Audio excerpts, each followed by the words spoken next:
ઘણીવાર એવું બને છે કે બપોરે બનાવેલી ઘણી બધી રોટલી બચી જાય છે અને પછી વિચાર આવે કે હવે એનું શું કરવું। તો આજે હું તમને એવી એક સરસ, સરળ અને એકદમ ટેસ્ટી રેસીપી બતાવવા જઈ રહી છું, જેમાં એ વધેલી રોટલીમાંથી બનશે એક મજેદાર નાસ્તો, જે બાળકોને પણ બહુ જ ગમશે અને મોટા લોકોને પણ બહુ જ ભાવશે। બેબી સ્ટફિંગ કોર્ન બનાવવા માટે એક ચમચી ઘઉંનો લોટ લેશું, તેમાં થોડું પાણી ઉમેરીને થીક પેસ્ટ બનાવી લેશું, જે આપણે રોટલી ચોટાડવામાં કામ આવશે।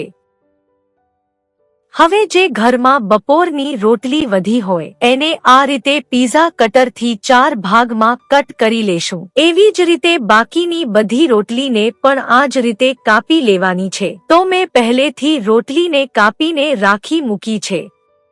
તો ચાલો આ રોટલીના ભાગમાંથી નાના નાના કોન તૈયાર કરી લઈએ। તેના માટે રોટલીના ભાગને ફોલ્ડ કરી કિનારીએથી જે લોટની પેસ્ટ બનાવી હતી તે લગાવીને ચોંટાડી દેશું, જેનાથી તેલમાં તળતી વખતે કોન ખુલે નહીં।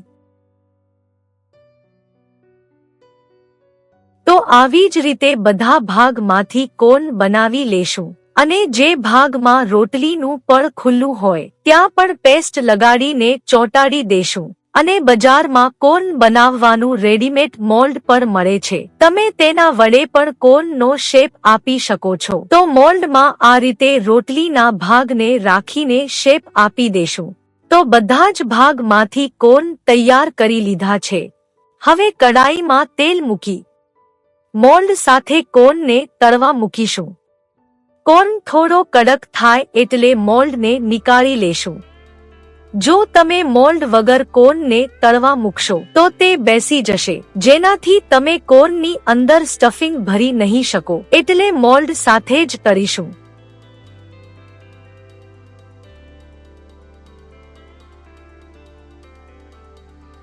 તો બધા કોર્નને તળી લીધા છે અને સરસ કોર્નનો શેપ મળી ગયો છે। અને આ જુઓ, તમને બતાડવા માટે મેં મોલ્ડ વગરના કોર્ન ડાયરેક્ટ તેલમાં તળ્યા હતા, તો તે આ રીતના શેપ વગરના બેસેલા અને ખુલી જાય છે। એટલે તમે જ્યારે પણ કોર્ન તળવા માટે મૂકો ત્યારે મોલ્ડ નાખીને જ તળજો, જેનાથી કોર્નનો શેપ ખૂબ જ સરસ બહાર જેવો આવે છે। તો બધા જ કોર્ન તળી લીધા છે। હવે તેને સાઈડમાં મૂકી તેના અંદર ભરવા માટેનું સ્ટફિંગ તૈયાર કરી લઈએ। તો પેનમાં એક મોટી ચમચી બટર નાખીશું। બટર મેલ્ટ થાય એટલે તેમાં એક મીડિયમ સાઈઝની ડુંગળી નાખી 2 મિનિટ સુધી રહેવા દેશું। અહીં આપણે ડુંગળીને સાંતળવાની નથી, ડુંગળીનું કાચાપણું દૂર થાય એટલે તેમાં સમારેલું ગાજર, 3 ચમચી સમારેલું શિમલા મિર્ચ, 3 ચમચી સમારેલું ટમાટર અને સ્વાદ પ્રમાણે મીઠું ઉમેરીને બધાને મિક્સ કરી લેશું। ત્યારબાદ તેમાં નાની ચમચી green chilli sauce, red chilli sauce, ટમાટર સોસ અને સોયા સોસ ઉમેરીને મિક્સ કરતા જશું। ત્યારબાદ તેમાં થોડો ચીલી ફ્લેક્સ, થોડો મરી પાવડર ઉમેરીને એક બાફેલું બટેટું ઉમેરીશું। અહીં બટેટાને મેશ નહીં કરીએ, તેની એકદમ પતલી સ્લાઇસ કરવાની છે, જેનાથી સ્ટફિંગમાં બટેટાના પીસ આવે। હવે થોડું બીટ ગાજરની કતરણ અને લીલા ધાણા ઉમેરીશું।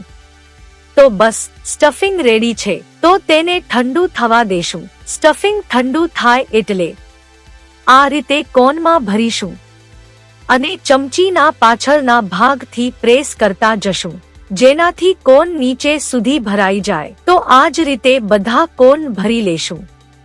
કોન ઉપર દાડમના દાણા મૂકીશું। તો બસ ઝટપટ બની જાય એવો આ ટેસ્ટી નાસ્તો તૈયાર છે। આ કોર્ન સોસ સાથે ખાવાની ખૂબ જ મજા આવે છે। તો એકવાર આ રીતનો ઘરમાં બેબી કોર્ન બનાવીને ટ્રાય કરજો, ખૂબ જ ટેસ્ટી અને મજેદાર બને છે। તો મિત્રો, આજની આ રેસીપી કેવી લાગી કોમેન્ટ કરીને જણાવજો। ફરી મળીશું એક નવી રેસીપીની સાથે। જેસ્ટી રેસિપીસમાં।